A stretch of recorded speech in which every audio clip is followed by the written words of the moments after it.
നമസ്കാരം.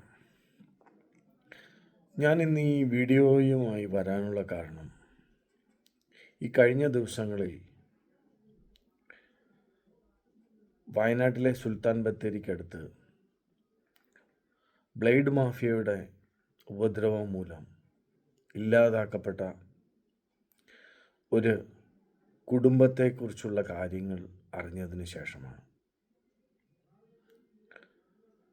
നമ്മുടെ കേരളത്തിൽ ഗ്രാമങ്ങൾ മുതൽ നഗരങ്ങൾ വരെ എടുത്താൽ പലതരം മാഫിയകൾ വളരെ ഫ്രീ ആയിട്ട് പ്രവർത്തിക്കുന്നുണ്ട്.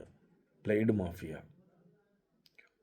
മണ്ണ് മാഫിയ, മണൽ മാഫിയ, ഭൂമാഫിയ, ക്വാറി മാഫിയ, അങ്ങനെ പല പേരിലുള്ള മാഫിയകൾ വളരെ ഫ്രീ ആയിട്ട് പ്രവർത്തിക്കുന്നുണ്ട്.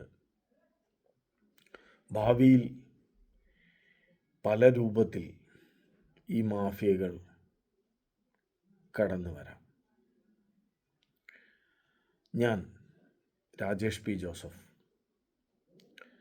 ഒരു റിട്ടയേർഡ് ഡെപ്യൂട്ടി കമാൻഡൻ്റാണ്.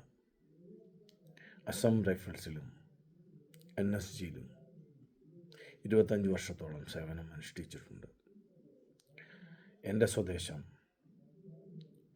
വയനാട്ടിലെ പുൽപ്പള്ളി എന്ന സ്ഥലമാണ്. വളരെ ചെറിയ ജനസംഖ്യയുള്ള പുൽപ്പള്ളി എന്ന ഒരു പ്രദേശത്ത് പോലും ഈ ബ്ലേഡ് മാഫിയകൾ വളരെ സജീവമായിട്ട് പ്രവർത്തിക്കുന്നുണ്ട്. അതിലെ ചില അംഗങ്ങൾ, അത് പ്രവർത്തിക്കുന്ന ചില വ്യക്തികൾ വിചാരിക്കുന്നത് ഇത് ഓതറൈസ് ആയിട്ടുള്ള ഒരു കാര്യമാണ്. അവർ നടത്തുന്ന ബ്ലേഡ് മാഫിയ, വട്ടിപ്പലിശ പ്രസ്ഥാനം ഇല്ലീഗലാണ് ഉള്ള ബോധ്യം പോലുമില്ലാതെ പ്രവർത്തിക്കുന്ന ബ്ലേഡ് പ്രസ്ഥാനങ്ങൾ, ഇൻഡിവിജ്വൽ ആയിട്ടുള്ള പ്രസ്ഥാനങ്ങൾ വളരെ ഫ്രീ ആയിട്ട് പുൽപ്പള്ളിയിൽ പ്രവർത്തിക്കുന്നുണ്ട്.